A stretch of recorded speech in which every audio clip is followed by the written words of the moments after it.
y seguros que han guiado a las naciones libres en la formación de sus gobiernos. La autoridad ejecutiva, depositada interinamente en el Generalísimo de las Armas, volvió al Congreso para salir de sus manos más perfeccionada y expedita, sin convulsiones, sin reyertas ni discordias. Han coincidido todos en las mismas opiniones y a la vista de la patria moribunda, todos han acudido a salvarla. Enseñados por la experiencia, hemos conocido que el movimiento de la revolución, para que sea feliz, no debe ser dirigido ni por el capricho de pocos, ni por el impulso tumultuario de muchos. La acción, pues, de un gobierno que evitase el peligro de estos extremos, era preciso que influyese en la suerte de la patria y encaminase sus esfuerzos al objeto que se propuso. No fue posible que el Congreso, creado en medio de la guerra, hubiese sido desde su principio perfeccionándose, según los deseos y utilidad de la nación. Muchos individuos de ella, sojuzgados por los tiranos europeos, solo habían concurrido por un consentimiento posterior a su establecimiento, y aunque se clamaba por la reforma, no había llegado aún el tiempo de consagrarse a ella. Ahora, por primer paso, hace aumentado hasta 16 el número de vocales, y este aumento, considerado indispensable para el mejoramiento de la institución del cuerpo, va a dar a sus deliberaciones más peso, a sus sanciones más autoridad y a la división y equilibrio de los poderes más solidez y utilidad. La perfección de los gobiernos es fruto de la experiencia de los siglos, de las luces de los sabios, de los avisos siempre convenientes de los ciudadanos. Jamás la arbitrariedad podrá apartarse de los senderos oscuros que guían a la esclavitud. Si aspiráis, pues, con ciudadanos, a la verdadera libertad, este don precioso que hace toda la gloria de los pueblos, intervenid de todos modos en la formación de vuestro gobierno. Se trata de libertaros para siempre del afrentoso yugo de la servidumbre. Termina la cita. Concluyen asegurando que mientras los opresores desean la ruina del pueblo, el Congreso no anhela otra cosa que la felicidad del reino, la que se lograría con un gobierno propio, cuyos cimientos de prosperidad los marcaran las reuniones en cortes o en estados generales.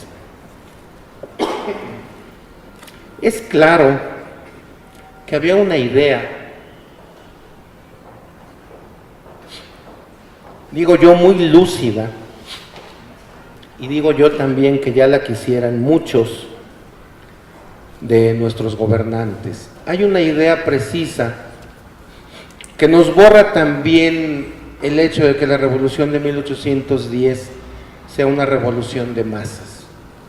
Hay una idea también sobre una revolución que tiene que llegar a los extremos, porque así como pedían que se acabara la indiferencia, así también hacían llamados, por ejemplo, a que las mujeres dejaran la apatía y se convirtieran en verdaderas heroínas del movimiento, desde su trinchera, indudablemente. ¿Cuál podía ser la trinchera?, dijo uno de los intelectuales del movimiento. La trinchera, si la mujer es cursi, la mejor trinchera puede ser la del amor. Dice, no, caray, la del amor, sí. Y les decía él en uno de los periódicos que se publicó en 1812, caray, americanas, ustedes que tienen al novio en la comodidad de su casa, ustedes que son esposas o amantes de un soldado realista, sedúzcanlo, motívenlo a que se pase las filas insurgentes, motívenlo a que deje la comodidad de su hogar y se lancen a los campos de batalla. En sus casas solo lograrán gordura y apatía. Yo estoy gordito y no me paso en mi casa, que conste. Solo lograrán gordura y apatía. En cambio, en los campos de batalla lograrán el mayor bien que puede ser preciso, el de la libertad de la patria. Entonces, hay una lucidez que creo se ejemplifica muy bien en la cita que he señalado, porque nos da a entender que hay un consenso, que hay un afán y que hay una guía muy consciente en torno a lo que debería de ser un movimiento de igualdad, una lucha por la soberanía. Todavía no sabían si una lucha de separación, pero sí una lucha de soberanía en la que ambas naciones, en la que ambos reinos se vieran en un plano de igualdad. Retomo. Sin posiciones fuertes en el sur de la Nueva España, abandonando incluso Acapulco para no disminuir las escasas fuerzas de Huetamo y demás sitios de la Tierra Caliente, y sin control ya estable de la provincia de Oaxaca, los integrantes del Congreso se vieron en la necesidad de llamar la atención de los americanos, excitándolos a mantener la lucha y no decaer en el ánimo, pues estaba próximo el momento en que apareciera por fin la Sagrada Carta de la Libertad, aquella que convencería al orbe de la dignidad del movimiento insurgente, código que sancionaría la división de los tres poderes y exaltaría las diferentes potestades o atribuciones de la soberanía y demás elementos de la libertad. Aseguran por ello que era mentira la propaganda de conciliación que pregonaba España, que eran falsas las pinturas de anarquía, división y discordia en que se mantenían los aliados del régimen monárquico, pues no había nada más notorio que el acuerdo en la organización de los ejércitos y en la perfección de las instituciones políticas que consolidaran la situación de la patria. Aparte del anuncio de la próxima Constitución, algo de gusto les dio también el regreso de Fernando VII al trono de España, toda vez que en una proclama del 19 de julio de 1814, el doctor Cos afirmó desde Taretan que, en las condiciones de apoyo francés en que se dio la referida restitución, tal acontecimiento era más que favorable a la independencia de las Américas. Según un informe realista, para agosto de 1814, los insurgentes incentivaron sus actividades proselitistas, no tanto porque hubieran mantenido a raya las partidas virreinales, sino porque el virrey estaba en comunicación con la Junta Rebelde, con prórroga militar de por medio, al parecer. Morelos y el Congreso aprovecharon la coyuntura para trabajar varias maestranzas, para acelerar el uso de la imprenta y para elaborar monedas, entre otras cosas.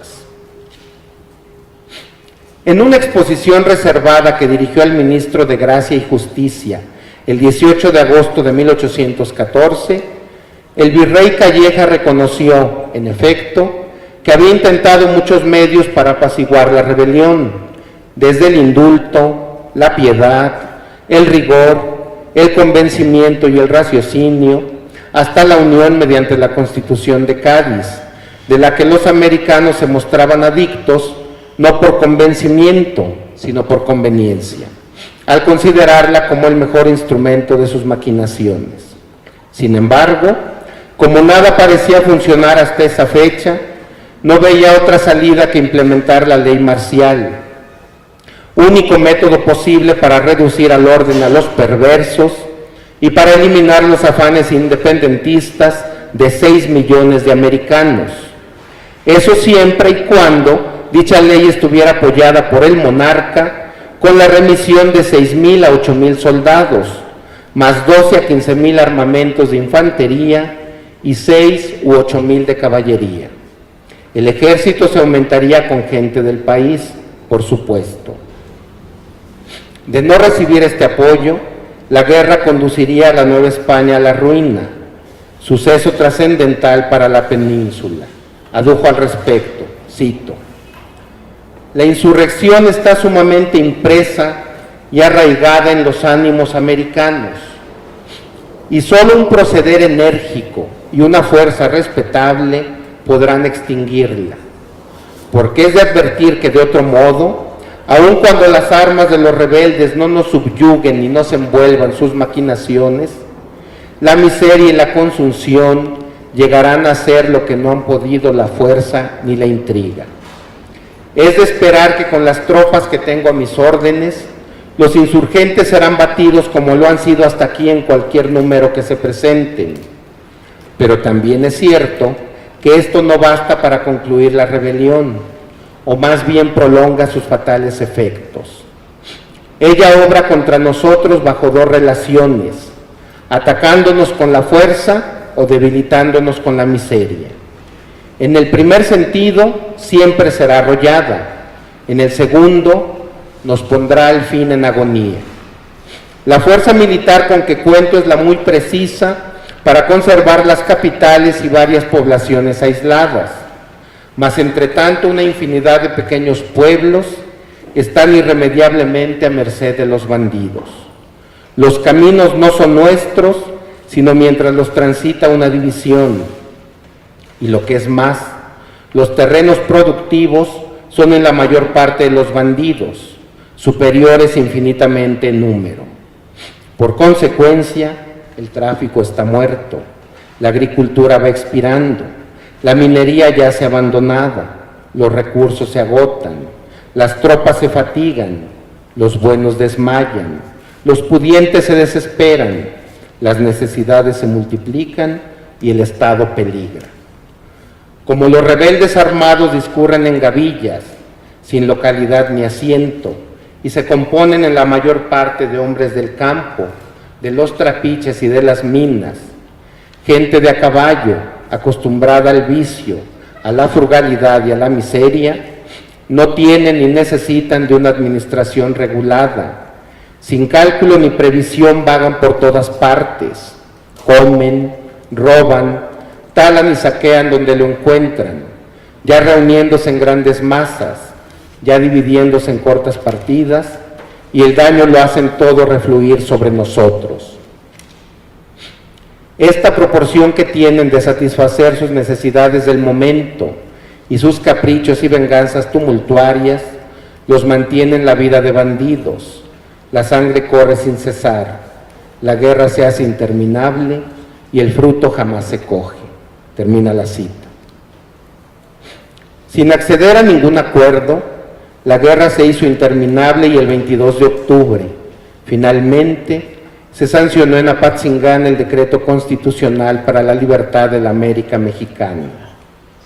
El documento recibió el beneplácito de muchos, Vicente Guerrero entre ellos, quien la juró con júbilo y la hizo circular de manera profusa en su reducto de Jonacatlán. Sin duda implicó una breve alegría dentro de las lamentables condiciones de vida de los legisladores, asolados por las tropas del rey y por las precarias condiciones de sanidad que tenían en muchas comunidades de la Tierra Caliente, Michoacán. El 2 de diciembre murió en Chimilpe el diputado Manuel de Alderete y Soria, quien cayó por la epidemia ahí presente. No en vano, el 16 de este mismo mes, José Sotero de Castañeda hizo alusión a la conveniencia de pasar el invierno en sitios como Tumbiscatío, de temperamento benigno y bien provisto de víveres. Es obvio que documento tan trascendental, tan esperado también, dio lugar para el regocijo y para el jolgorio, con bailes de varias semanas y obviamente con borracheras también de varias semanas. Eso lo dice Carlos María de Bustamante y lo dice también otro de los que escriben sobre la guerra de independencia, que ahorita se me fue su nombre, ya me acordaré, que dicen, ay, el pueblo mexicano no cambia. En la tragedia, regocijo y borrachera. En la alegría, regocijo y borrachera. Qué raro, ¿verdad? Es eso para nosotros. Continúo. Además, la desesperación por el asedio realista provocó que, en los últimos días de noviembre de 1814, los constituyentes avalaran medidas extremas contra todas las plazas enemigas, mismas que debían arrasarse, destruirse e incendiarse, sin perdonar la vida de los militares prisioneros, ni de cualquier otro sujeto considerado como delincuente. Este plan de devastación fue bien aprovechado por el virrey y por sus oficiales para denostar aún más el movimiento rebelde, utilizando la intriga y la seducción, en palabras de Liceaga, Cos y Morelos, del 9 de febrero de 1815. No obstante, a juzgar por varios de los documentos consultados, el propio virrey, quien el 15 de diciembre de 1814 ordenó por bando la destrucción del régimen constitucional, la disolución del Ayuntamiento de México y la reinstalación de la Sala del Crimen y de la Inquisición, el propio virrey, repetimos, tuvo que pedir a Agustín de Iturbide, el 11 de enero de 1815, que moderara sus ímpetus en la implementación de su respuesta hacia aquel plan, con el objetivo de evitar graves dificultades. La contrapropuesta de Iturbide era esta, de acuerdo al bando que publicó el 30 de diciembre de 1814 en la villa de Salamanca. Cito: luego que se queme aún una sola choza de cualquiera partido de los que cubren las tropas de mi mando, después que se haya publicado este bando, a lo menos en su cabecera, haré diezmar las mujeres de los cabecillas y soldados rebeldes que tengo presas en Guanajuato e Irapuato, y las que en lo sucesivo aprendiere. A las que le toque la suerte serán fusiladas y puesta su cabeza en el lugar donde los de su partido hayan cometido el delito que se castiga. Cuando asesinan a algún individuo porque introduce víveres, leña, etcétera, a los pueblos fieles, se ejecutará con el tercio de dichas mujeres lo que previene el artículo precedente con el diezmo.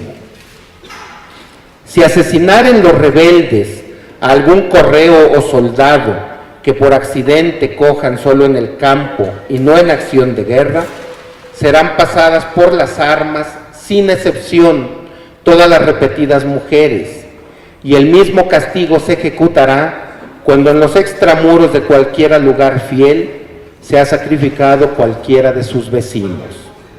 Finalmente, si estos ejemplares y castigos terribles no fueren suficientes para contener los horrores decretados por los rebeldes, inauditos ciertamente en todo país culto, entraré a sangre y fuego en todo territorio rebelde, destruiré, aniquilaré cuanto hoy es posesión de los malos.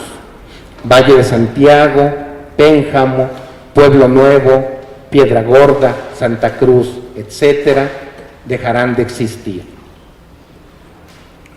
Termina la cita. Sobre esta base de encono y tras la instalación de la Corporación Legislativa en Ario durante los primeros días de febrero, más su fracaso en la toma del Cerro del Cóporo a principios de marzo, además de su rabia por la instalación del insurgente Supremo Tribunal de Justicia, que también se instaló en Ario en la primera mitad de este tercer mes del año de 1815, en un ambiente de baile y jolgorio, no es de extrañar que para abril Iturbide propusiera una campaña sorpresa contra el Congreso, la que emprendió en la semana inicial del inmediato mayo. Avisada y prudente, la cómica junta, como dijo Iturbide, emprendió la fuga, sin regresar a su sede hasta que este coronel abandonó la comarca. Pero este aviso también los obligó a buscar otros aires, llegando a Huetamo en la primera mitad de junio, con condiciones precarias para su subsistencia. Por ejemplo, el 13 de dicho mes, desde Atijo, Antonio de Sesma pidió al intendente Fernando Franco, o en su ausencia al subdelegado de Huetamo, que reuniera de manera urgente azúcar, frijol, sal, manteca, arroz, gallinas, huevos, verdura, chile, maíz, vinagre y algo de jabón para atender la necesidad de alimentos y limpieza que tenían los vocales de la patria. De Huetamo, donde sesionaron una semana, los miembros del Congreso pasaron a la hacienda de Puro Arán, sitio donde se quedarían cerca de 2 meses. La incursión de Iturbide provocó discrepancias entre las fuerzas realistas. pues la planeó solo con la anuencia del virrey Calleja, sin tomar en cuenta a su superior inmediato, el comandante Ciriaco del Llano. No en vano, este le reclamó a Calleja el 27 de mayo, lamentando que no se le informara de los planes que se implementaban contra los rebeldes en la zona mencionada.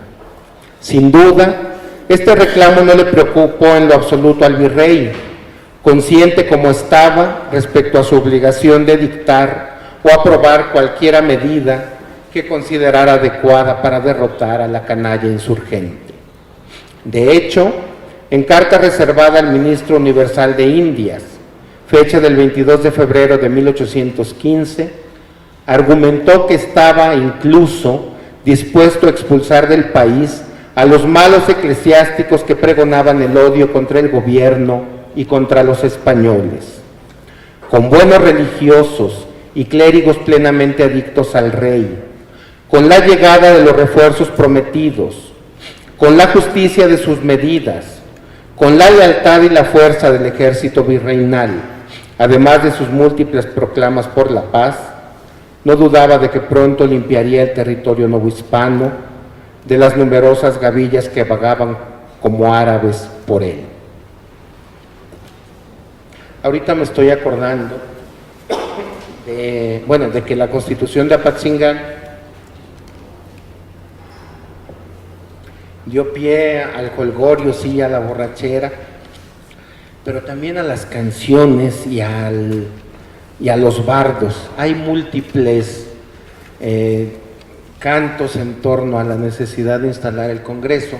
Carlos María de Bustamante cita varios de ellos, y yo consulté algunos que retomé también de periódicos de mediados del siglo que habían entrevistado a varios insurgentes y que decían cómo las cantaban en las noches y cómo les ayudaba para la depresión o para combatir todos esos avatares a los que estaban sometidos.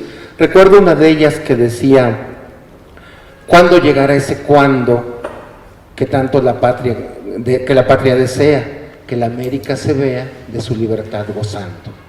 Este tipo de cantos eran los comunes, eran los característicos. Si alguien desea conocer algunos otros, Bustamante tiene una larga oda al Congreso en el tomo 3 de su obra del cuadro histórico de la Revolución Mexicana de 1810. Sigo. No fue sino hasta mayo de 1815 cuando las autoridades virreinales y el arzobispado de México decidieron hacer una condena pública de la Constitución de Apatzingán. Los movió quizá el hecho de que ésta ya circulaba de manera profusa por el ámbito insurgente, aparte de que también se conocía en los Estados Unidos de América, donde se tradujo al inglés. Para el virrey y su real acuerdo, según Bando del 24 de ese mes, dicha Constitución, colmo de la desvergüenza y el descaro, destruía un justo y racional gobierno para forjar otro, especie de sistema republicano bárbaramente confuso y despótico en sustancia, compuesto de retazos de la Constitución angloamericana y de la de Cádiz. Sobre esa base, y a partir de la fecha, los primeros ejemplares de semejantes papeles que llegaran a manos de los comandantes militares y de los señores intendentes, debían quemarse en forma pública, remitiéndose los posteriores al virrey. Esto último debía hacerse también con cualquier otro escrito publicado por los rebeldes, con pena de la vida y confiscación de todos los bienes de los infractores. Por su parte, el arzobispado dio sus considerandos y marcó sus condenas contra los monstruos y enemigos de Dios y del Rey mediante edicto del 26 de mayo, el cual dice en su parte medular, cito: por tanto, y para arrancar de raíz la cizaña que el hombre enemigo ha sobresembrado en el campo del Señor, hemos acordado expedir el presente edicto, por el cual prohibimos, bajo pena de excomunión mayor, ipso facto incurrenda, los folletos, la Constitución, decretos y proclamas hechos en el pueblo de Apatzingán relativos a la erección de la nueva República Mexicana, y el calendario formado para el presente año por los traidores de aquel mismo Congreso de que habla el bando publicado por el superior gobierno en 24 del corriente. Y mandamos que cualquiera persona de esta capital o arzobispado, a cuyas manos hayan llegado, puedan llegar todos o alguno de los indicados papeles impresos o manuscritos u otros semejantes, los exhiba inmediatamente en nuestra Secretaría de Gobierno bajo la citada pena de excomunión, la que extendemos también a los que, teniendo noticia de dichos papeles, no nos avisen o descubran las personas que los tengan. Encargamos estrechamente las conciencias de todos los que no quieran ser reos de alta traición y cómplices de la desolación de la Iglesia y de la patria, para que nos den noticia o al superior gobierno o al Santo Tribunal de la Inquisición de cualquiera racional y fundada sospecha que tengan en tan grave y delicada materia en que se interesan la religión, el Estado, la felicidad de estos pueblos y el honor, vida y bienes de los fieles americanos. Termina la cita. En respuesta a estas y demás condenas en contra de la Constitución y el movimiento insurgente en general, los diputados dieron a conocer el 28 de junio, desde Puruarán, un manifiesto titulado El Supremo Congreso Mexicano a todas las naciones. Ahí, en 13 puntos, condensaron sus ideas en torno al origen, anhelos y esperanzas del movimiento independentista, explicitando de manera concisa que la lucha en pro de la ciudadanía, la igualdad, la libertad y la soberanía era una consecuencia directa de los engaños, desaires e insultos que habían sufrido los habitantes de la América mexicana. Cabe señalar al respecto que tanto la Constitución de Apatzingán como el Manifiesto de Puruarán se conocieron en Estados Unidos, se publicaron también ahí, traducidos al inglés, y que también se publicaron al francés para enviarlos a las Europas, como decimos. Ya no sé o no he investigado en ese sentido si también se publicaron en Europa, pero es interesante el dato de las dos traducciones y de los anhelos que había por mandarlos al llamado viejo continente. Por último, presionados por diversas necesidades de armamento, aparte de las defecciones como la del doctor Cos y las pugnas internas como las del licenciado Rosáins con el general Guadalupe Victoria, el Congreso determinó encaminar sus pasos a Tehuacán de las Granadas, con el objetivo de acercarse a los puntos marítimos de Boquilla de Piedra y Nautla, entre otros, donde supuestamente recibiría los auxilios de Estados Unidos de América, lo que le permitiría continuar la guerra. Por precaución, antes de su marcha nombró una junta subalterna gubernativa de las provincias de Occidente, con el propósito de que la revolución no quedara sin representación legal en caso de algún suceso trágico para aquel. Con una guardia de 500 hombres, bajo la orden de Morelos y con una carga integrada por los archivos del Congreso, víveres y municiones, más 20,000 pesos destinados para pagar el apoyo de Estados Unidos, los legisladores partieron de Uruapan el 29 de septiembre. Al efecto, se habían girado órdenes a Vicente Guerrero, Vargas, Osorno y demás jefes para que incomodaran, distrajeran y alejaran a las fuerzas españolas de la ruta a seguir, la de la margen del río Balsas-Mezcala. Mas estas tropas no cayeron en el engaño y las secciones de Eugenio Villasana y de Manuel de la Concha se organizaron para una persecución continua, sin tregua alguna, hasta alcanzar a Morelos y su gente, el 5 de noviembre de 1815, a las 11 de la mañana, en un cerro cercano a Temalaca, o Tesmalaca, como le dicen muchos. Presuroso, Morelos pidió al general Bravo que escoltara a los constituyentes rumbo a Pilcaya, de donde continuaron su marcha hasta encontrar las tropas de Vicente Guerrero en los ranchos de Santa Ana. Poco después, el Tixtleco los guió a Tehuacán, sitio al que arribaron el 16 de noviembre por la tarde. Una vez instalados, el 17 se dirigieron a Calleja, conminando a que no atentara la vida de Teclo Morelos. Empezaron su escrito con suavidad, apelando a la humanidad, pero concluyeron de manera tajante, con una amenaza concisa y precisa. Cito: hemos dado constantemente pruebas de moderación. Reflexione vuestra excelencia en que si atenta contra la vida de Morelos, su muerte sería un fatal presagio para vuestra excelencia y para todos los de su partido. Cuidado, pues, con los azares de la guerra. Cuidado con las vicisitudes de los imperios. Examine vuestra excelencia nuestra situación y recursos y tiemble por la venganza.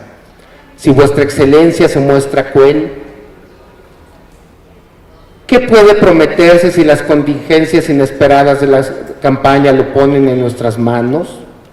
¿Acaso sus prisioneros tendrán derecho para implorar nuestra piedad? ¿Querrá vuestra excelencia obligarnos a que nos arrepintamos de haber sido clementes a pesar de nuestro justo enojo? Finalmente, acuérdese vuestra excelencia de que 60,000 españoles deberán responder de la menor injuria que se haga al general Morelos. Él es amado sobre toda ponderación de los americanos. Su suerte no puede verse con indiferencia, ni aun por los que han sido unos simples espectadores en nuestra terrible lucha. Termino la cita. Calleja se hizo de la vista gorda por razones obvias y el general Morelos fue fusilado el 22 de diciembre inmediato. El Congreso de Anáhuac no pudo hacer nada al respecto. No pudo porque ya no existía. No fueron Calleja ni sus oficiales quienes lograron su disolución o exterminio, pese a su acecho, con todo y sus emboscadas, sus amenazas, su propaganda, sus indultos. Quien lo hizo fue el insurgente Manuel Mier y Terán en la madrugada del 15 de diciembre, según fecha dada por el espía realista Juan Lombao. En la proclama sin autor con que se justificó tal hecho, se hizo hincapié en que la disolución era necesaria porque el Congreso carecía de representación, toda vez que estaba integrado por suplentes escogidos sin las elecciones respectivas, que era un cuerpo débil que solo trabajaba por asegurar su autoridad y que su existencia resultaba muy onerosa para las arcas de los caudales públicos, pues se gastaban en él dineros imprescindibles para sostener a los valientes soldados que hostilizaban a los enemigos de la patria. Muchas gracias.